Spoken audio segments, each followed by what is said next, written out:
Hello, everyone. I'm Matthew Miller, and today I'm going to be talking about Viktor Hovland, a professional golfer who I've been following since back in April whenever he competed in the Masters tournament. I saw him in the tournament. He placed top 10. I just thought he was a very good golfer who I thought would build, and I thought he was very fun. He had a great smile, great guy, seemed really nice. And I just wanted to follow him and see how he would do throughout the season. And he's become one of my favorite golfers, and I'm very glad to see what he's done throughout the season. He was originally born in Oslo, Norway. He's one of the first Norwegians to compete on the PGA Tour and have major success. He's really branched out for Norway a lot because he's really putting them on the map in the golf community. He went to college at Oklahoma State, and he actually still lives in Oklahoma State, or lives in Oklahoma. He lives in Stillwater, and he's just been based around in that area a lot. And he started his PGA Tour career back in 2019, right before COVID probably started, and he just could not find any initial success. He didn't win in his first year. He did place a little bit, but he didn't quite win any tournaments and wasn't finding any true success in the actual golf world.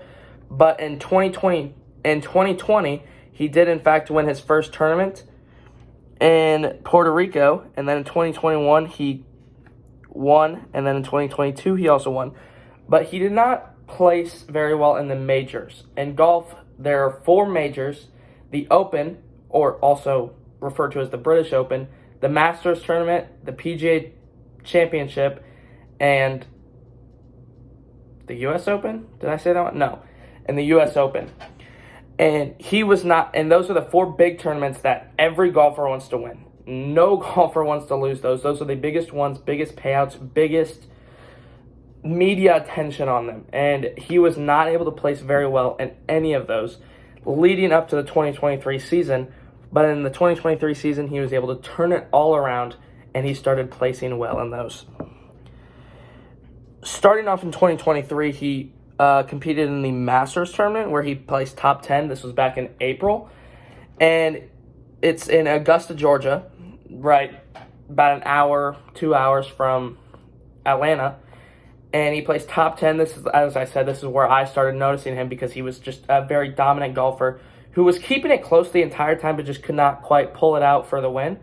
And then up next, I believe it was the PGA Championship, which was at Oak Hills in New York. This was a very tough golf course. The conditions were terrible. If you dropped your ball in the rough, you couldn't even see the ball. The conditions were very rough. The competition was very hard. He came second. That was his best ever finish at a major. He came second right behind Brooks Koepka. But just the competition and the course were so difficult, and it was also raining. So the course conditions were just very tough, and he couldn't quite pull it out. And then at the Open, at the home of golf in St. Andrews, Scotland, he tied for 4th, which is a very good finish at one of the most famous courses in the entire world, at the home of golf, St. Andrews Golf Course, the old course. He just wasn't able to pull that one out either. I'm not quite sure who he lost to in that one, but it was a very good showing for the majors this year for him. He started bringing it back, and he started pushing towards the rest of the final part of the season, which leads us into him getting his first win of the 2023 season, which was at the Memorial Golf Tournament in Dublin, Ohio. This was a tournament hosted by Jack Nicklaus, who is one of the most famous and most successful golfers of all time, winning many, many majors, getting a lot of Grand Slams, which is where you have all 4. And Hovland, in this tournament, he took it to a playoff in order to seal the deal, which means through all the 72 holes, he did not win. He was tied with somebody else, and they had to play extra holes in order to figure out who the winner would be. And in this case, after I believe it was 4 holes, he was able to pull out the win and won his first tournament of the year, and then got to take pictures here with Jack Nicklaus and winning the tournament. He was just very successful, very dominant throughout. And and was able to pull it off for the win. Throughout the season, if you get good placement or get wins, you get points, FedEx Cup points. And at the end of the season, you get bracketed in the tournaments to see the top 70 will go to the playoffs. Top 70 will go to the playoffs, and they will compete to see who can win the Tour Championship. In this case, he was able to make it in the top 70. In the first round of the playoffs, there's 3 rounds. He made it by, didn't do anything special, just made it by. Second round, BMW Championship in Chicago, Illinois. He was able to win it in a historic fashion, shooting a 9 under 61 at the BMW Championship, completely dominating the competition, won $3.6 million that week. The very next week was the final week of the of the season at the Tour Championship, and did I put where it was? Tour Championship, I cannot remember exactly where it was, I'm sorry. He was going into this one of the top people after winning and placing very high. I think he was number 4. So how that works is they bracket it to where you get start a certain number under par. And so he started a certain number under par, and he just started going hard, very fast, winning and shooting so far under, just to where heading into the final day, he had a great lead, very good lead.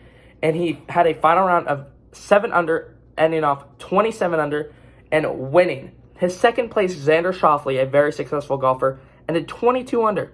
He won the Tour Championship 5 strokes ahead of his opponent and won $21.6 million in a span of 10 days. That is insane.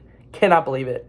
Which leads us into the Ryder Cup, which is the U.S. versus Europe, where they compete against U.S. and Europe, switch whether it's played in the United States or whether it's played in Europe every year. And they go head-to-head against each other to see who can win in best ball, scrambles, 4-mans, 2-mans, anything you can imagine in golf. And he had a 3-0-1 record, which means he had 3 wins, 0 losses, 1 tie, which you get half a point for a tie. And the Europe team at Marco Simone, Rome, Italy, won 16.5 to 11.5. The reason I started following Hovland is because I saw his game, but after he won the Tour Championship, he had an interview where he said that the money doesn't, obviously it's in the back of his mind, but it doesn't, and it's not what leads him. It's not what guides him. It's just there, and it's great for him and his family whenever he's going to need it. And he's just such a humble guy. That's why I am continuing to follow him, and that's why I'm very happy he's being very successful. And I hope he can do very well in the next few years. Thank you.